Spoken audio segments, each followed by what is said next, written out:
Assalamu alaikum wa rahmatullahi wa barakatuh. Today we'll be looking at the fourth criterion to prove that the message is truly from the Creator Himself.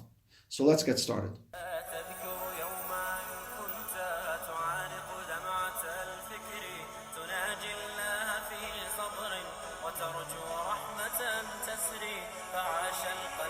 The fourth criterion states that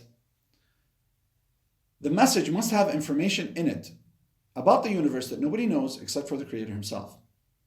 Now we know, if we look at the earth, that at one point humans thought that the earth was flat, that if you reach one end of the earth that you would completely fall off of it. However, in the 16th century, it was a man by the name of Galileo that uncovered that the earth was round or spherical. We find, however, that 1400 years ago in the Holy Quran, in the chapter of Al-Naba, chapter 78, verse 6, that Allah subhanahu wa ta'ala states, أَلَمْ نَجْعَلِ الْأَرْضَ مِهَادًا, and did we not make the earth swaddled? Now what's interesting about this statement is that not only does it tell us that the earth is three-dimensional, but also that it is covered or protected by a swaddle, something that protects us from the elements, just as a swaddle protects a child from the elements. Now, if we were to look at the earth from outer space, we would find truly that the earth actually is not only three-dimensional, but has a magnetosphere, a magnetic sphere that protects it from atmospheric phenomena. We find that it is actually shaped like the head of a child from one end and a swaddle from the other end. How could the Holy Quran know this 1400 years ago when it didn't have the same tools of measure that Galileo had in the 16th century? We also find that a man by the name of Copernicus, a Polish scientist, also in the 16th century, uncovered that the earth rotates around an axis. We find in the Holy Quran, in the chapter of Al-Rahman, chapter 55, verse 17, that it states, Rabbul Mashriqaini wa Rabbul Maghribain, the Lord of the two sunrises and the two sunsets. Now, how can a flat earth have two sunrises and two sunsets unless it was rotating around an axis? Sunrise, sunset, sunrise, sunset, sunrise, sunset. Right?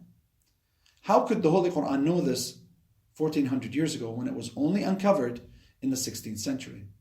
We also find, if we look at mountains, that in the early 1900s, a sonogram of the earth showed that the mountains actually look like pegs in the ground.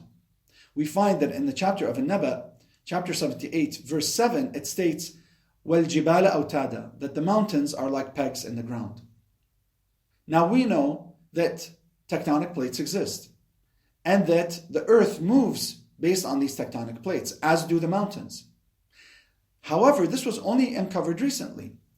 In the Holy Quran, it actually mentions this phenomenon. In the chapter of Al-Naba, chapter 27, verse 88, it says, وَتَرَى الْجِبَالَ تَحْسَبُهَا جَامِدَةً وَهِيَ تَمُرُّ مَرَّ السَّحَابِ, and you look at the mountains and you think that they're static and still, and yet they move just as the mountains move. Not only that, but we also find that the Holy Quran uncovers other realities, like the sky having 7 strata. In the chapter of Al-Naba, chapter 78, verse 12, it says, وَبَنَيْنَا فَوْقَكُمْ سَبْعًا شِدَادًا, and we built above you 7 strong strata. Who could have known this 1400 years ago, except for the Creator Himself? We also find that even fingerprints are in the Holy Quran. In the chapter of Al-Qeyamah, chapter 75, verses 3 and 4, Allah subhanahu wa ta'ala states,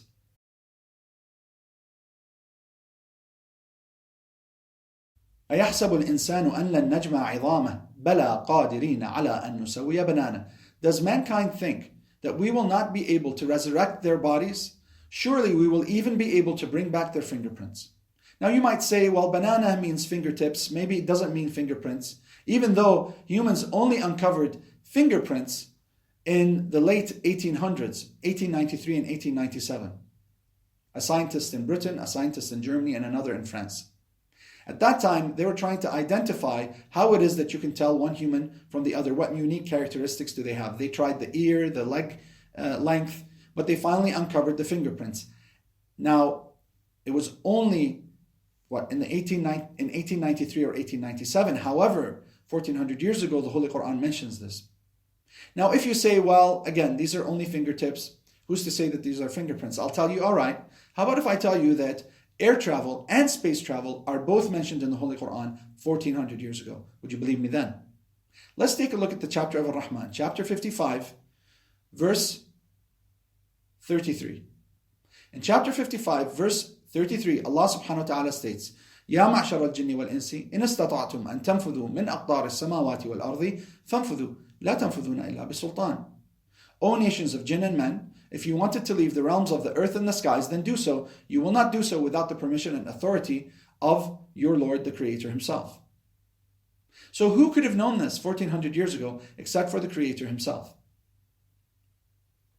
And therefore we find that the Holy Quran meets the fourth criterion, that it truly has information in it about the universe that no one else could have known except for the Creator Himself.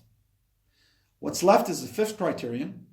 Until the next clip, when we will cover that the Quran truly is miraculous, I say Assalamu alaikum wa rahmatullahi wa barakatuh, and you'll all be in my dua. Don't forget me and yours.